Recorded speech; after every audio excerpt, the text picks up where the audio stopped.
The idea of the Rythm Mastr comes from a series of problems that I'm trying to solve.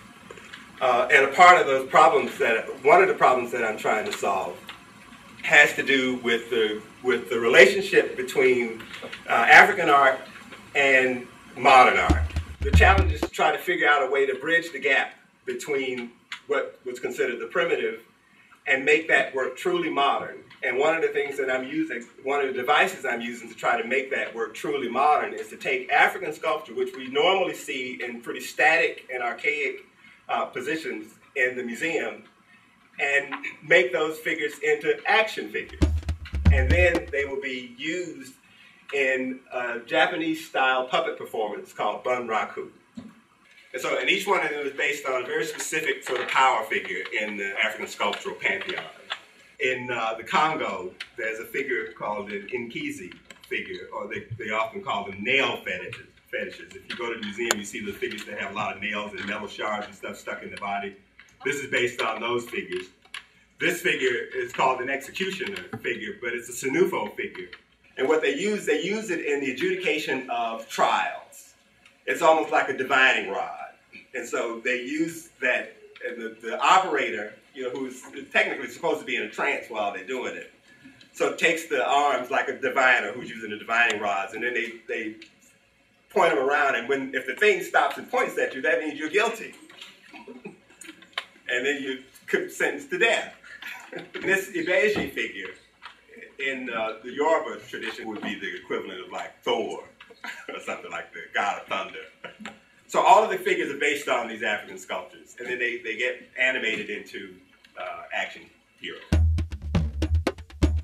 Well, the idea for the Rythm Mastr has to do with the fact that as a kid who sort of grew up being interested in comics, I became acutely aware of the fact that amongst all of the comic book superheroes that were popular at the time that I was a child, there were no black comic book superheroes, really, until literally 1968, I think, or 69, when the Black Panther was introduced into the Fantastic Four comic book. And the interesting thing is that once that character was introduced, it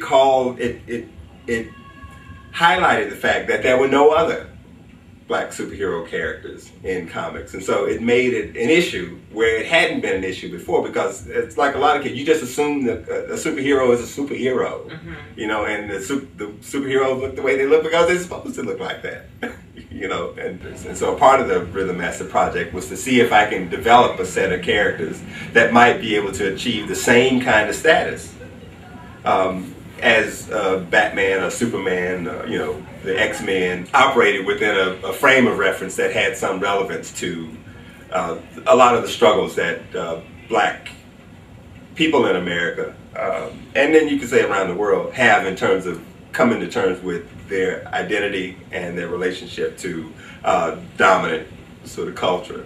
And the issues are real issues. And identity formation is a fundamental issue that I think all people have to come to terms with. But for people who have to also negotiate a history in which they sort of never had the kind of self-possession and self-determination that allows people to develop healthy sort of self-images, I think it's particularly important for the issues that they have to come to terms with to be a part of that narrative. I don't care whether they end up being puppeteers when the project is over. I'm not interested in whether they do that or not, but what I really want them to know is that this is what it takes to go from the beginning to end on a project, and a project that has to reach a certain standard of excellence or a certain caliber of excellence for a center like the Wexner Center, to present it and have it fit into the high standards that they already operate under. And so it's a way of showing people that this is what it takes. This is the top of the game. This is what it takes to get to the top of the game. And you can be a part of it from beginning to presentation.